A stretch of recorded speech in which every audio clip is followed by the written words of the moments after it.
It's good to know that you are there. You are on to the Anglican Cable Network Nigeria, ACNN television, and it's the news on the hour. I am Fulusho Taiwo.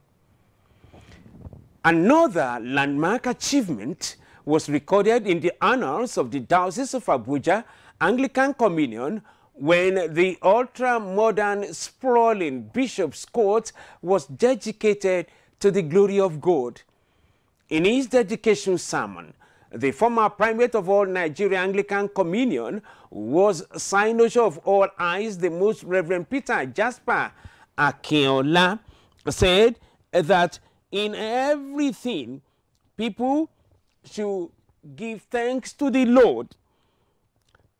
Primate Akinola, who took his text from Psalm 24, orchestrated the need for Christians and Nigerians to be of clean and pure heart without allowing any hanky-panky forced in their places of worship in the church and in their social activities in the larger society. Most Reverend Akinola said it is unfortunate that people are killing themselves over land which belongs to God, claiming violently what is not theirs. The earth is the Lord and everything in it. Really? The earth is the Lord, everything in it. Really? You better think twice. In a situation where people will kill because of land, it's my father's land, it's my territory. Don't you know it? And we are Christians. And we say, the earth is in our book, in our holy book. The earth is the Lord's. And all that's in it. And man says, no, God, remember, the earth is yours, but this land is my own. People are so foolish. Human beings, we are so foolish. You know why? This land, you build on it. When outside is not good enough, you come inside and you are refreshed and you are secure. This land, you grow your food on it. It gives you food to nourish you. In the land, this land will swallow you up. And yet man is fighting because of it. Do you know how many cases are in court because of land? This particular land, we applied for it in 1979. We didn't get this particular land until 2006, 2007.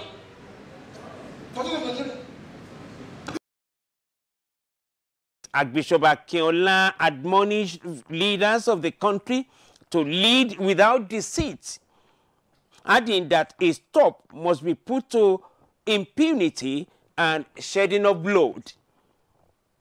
High points of the dedication include the blessing of all infrastructures at all points, both in the church and modern amenities provided to his life and living in the Bishop's Court. It was a beehive of activities where celebrities, archbishops, bishops, clergy and clergy wives, and the laity, governors, and their deputies were in attendance. In a special interview, the incumbent primate of all Nigeria Anglican Communion, the Most Reverend Nicholas D. Oko, said the load of work which started in 2014 has come to a successful end.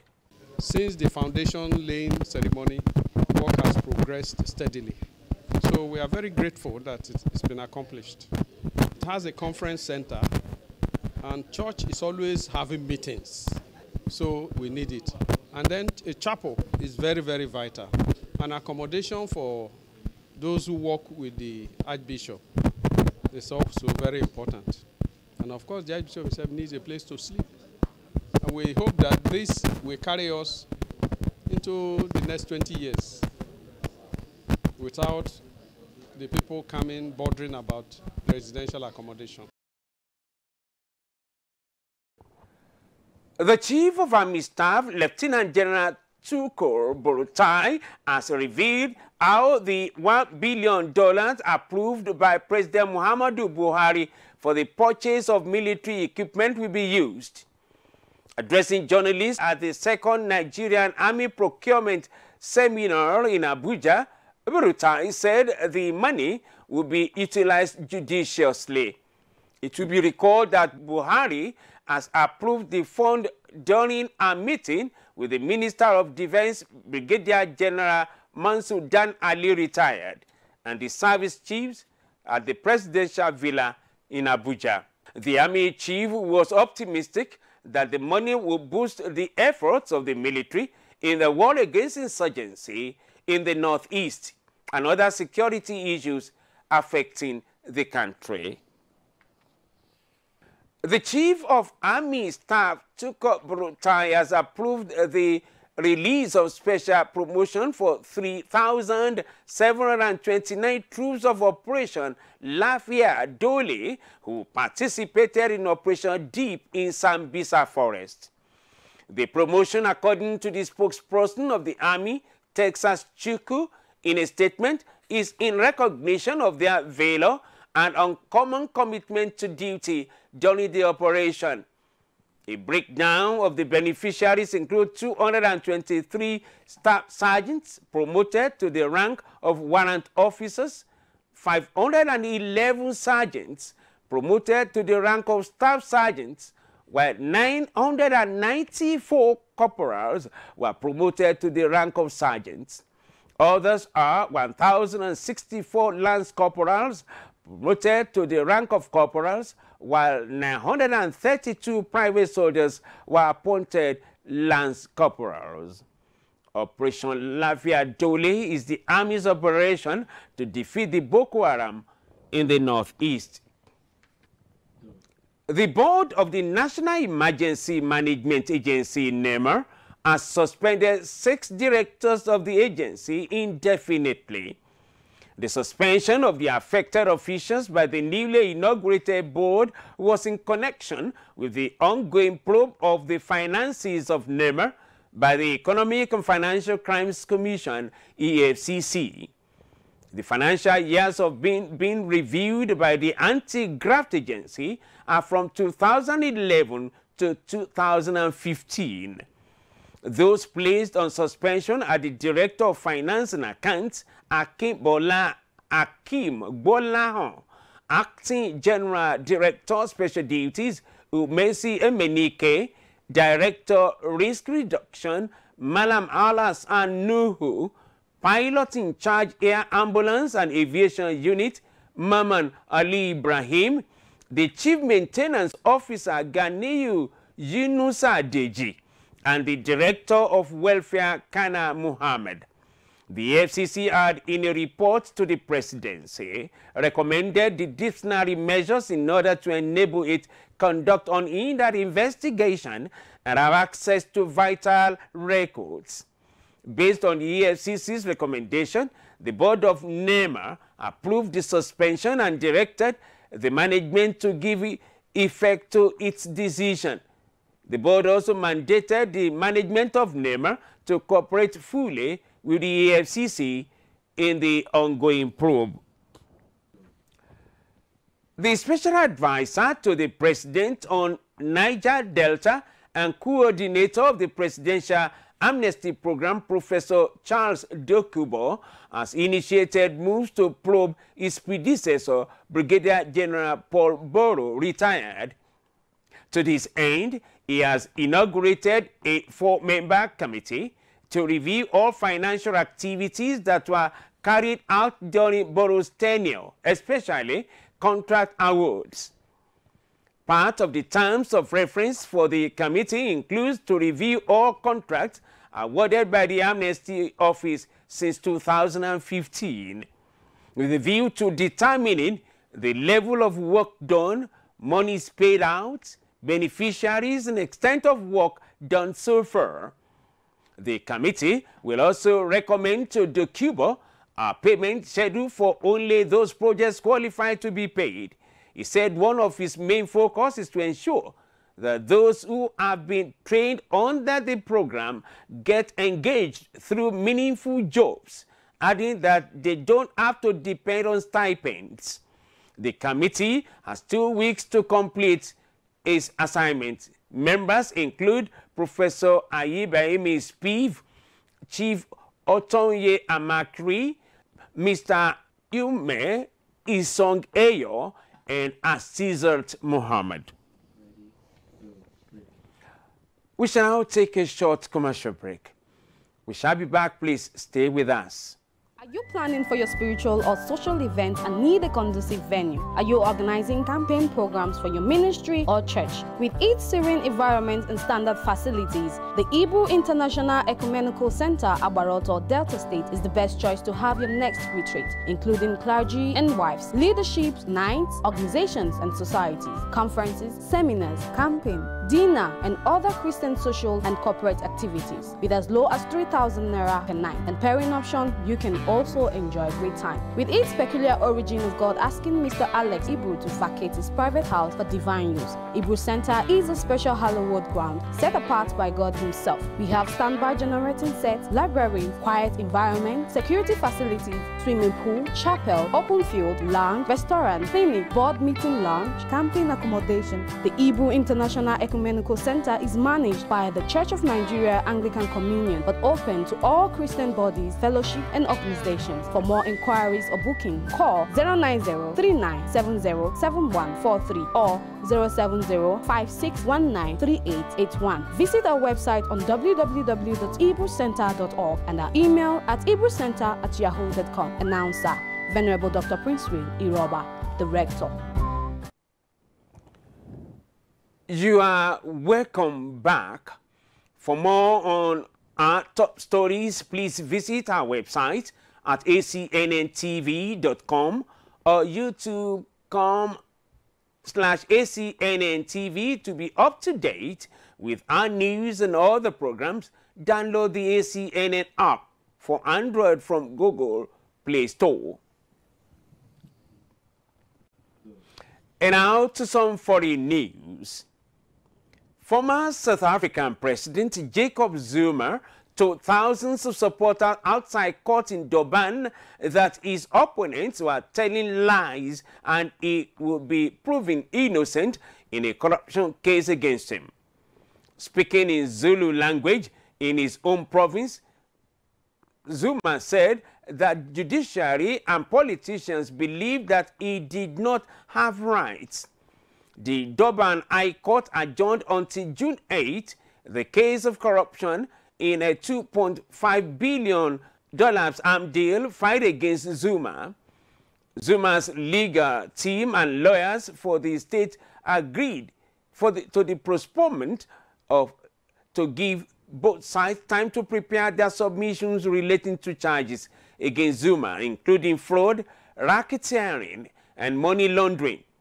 The 75-year-old, whose scandal plagued 9 years in office, were marked by economic stagnation and credit downgrades, faces 16 charges, include fraud, racketeering, and money laundering. Zuma denies any wrongdoing and is challenging the decision to prosecute the case, a dramatic development on a continent where political leaders are rarely held to account for their actions before the law. Zuma, who was forced to resign by the ANC last month, was at the center of a 1990s deal to buy billions of dollars of European military hardware to upgrade South Africa's post-apartheid armed forces. Luiz Inácio Lula da Silva, Brazil's former president, has been ordered to turn himself in to the authorities to serve the 12-year jail sentence he was given after being convicted of corruption. Lula had pleaded with the country's Supreme Court to remain free until he had exhausted all his appeals, but the judges ruled by 6-5 against this request after 10 hours of debate. Lula says the corruption charges against him are politically motivated and designed to stop him from running for president again in October's election. despite his conviction and 6 separate pending corruption trials, is leading in opinion polls. His Workers' Party described the ruling as a tragic day for democracy in Brazil. The case against Lula is part of the car wash corruption investigation, which has led to the jailing of dozens of top executives and politicians and exposed bitter divisions in the country. Lula's successor, Dilma Rousseff, was impeached and removed from office as a scandal and economic crisis. South Korea's disgraced former president Park Geun-hye was jailed for 24 years for corruption, closing out a dramatic fall from grace to the country's first woman leader, who became a figure of public fury and ridicule. A trial which lasted more than 10 months ended with Park being found guilty of multiple criminal charges, including bribery and abuse of power. Park's successor described the sentence as a heartbreaking event for both the nation and the ex-leader herself. Park, 66, was convicted of receiving for demanding more than $20 million from conglomerates, sharing secret state documents with Cho, ordering officials to stop offering state subsidies to blacklisted artists critical of her policies, and firing officials who resisted her abuses of power. The wide-ranging corruption scandal exposed shady links between big business and politics in South Korea, prompting massive street protests against Park last year.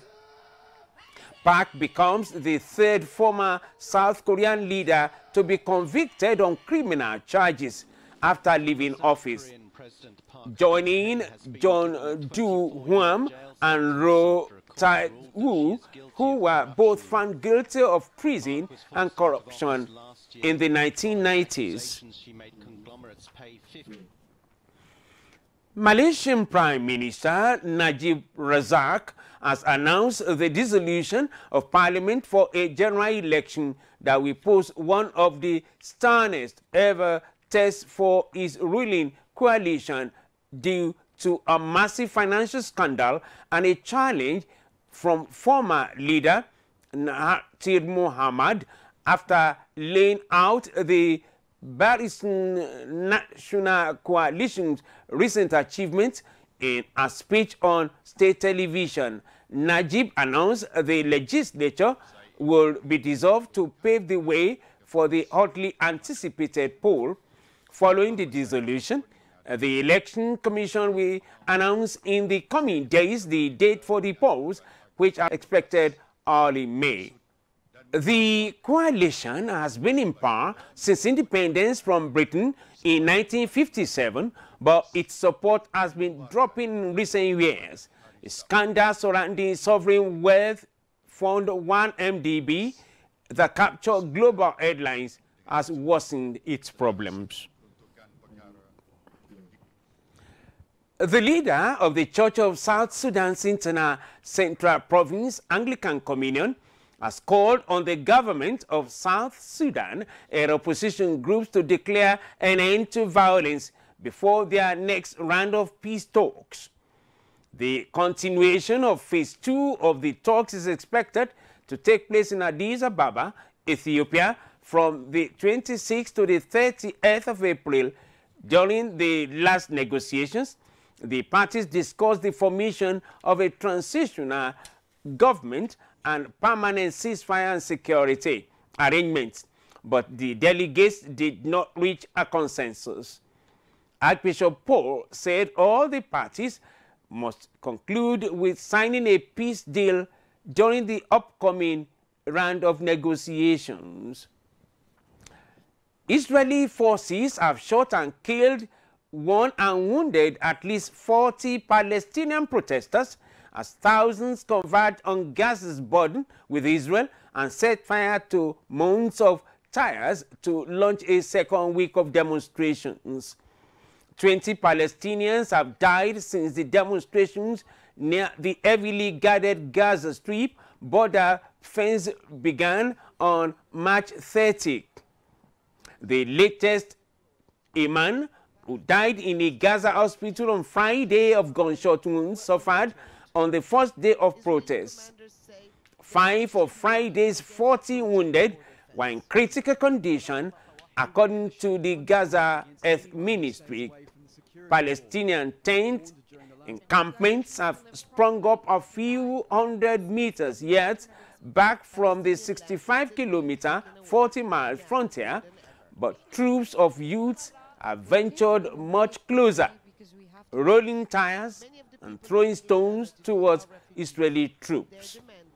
The demonstrators are pressing for a right of return to what is now Israel for refugees and their descendants from the 1948 war surrounding the country's creation. According to Reuters, refugees comprise most of the 2 million population of Israeli blockade Gaza, which is ruled by the Islamic militant movement Hamas. And so that's it on this edition of the News on the Hour. We want to thank you, and thank you profusely for watching. I am Folusho Taiwo. Please mend it. Don't end it in a hurry. God bless you.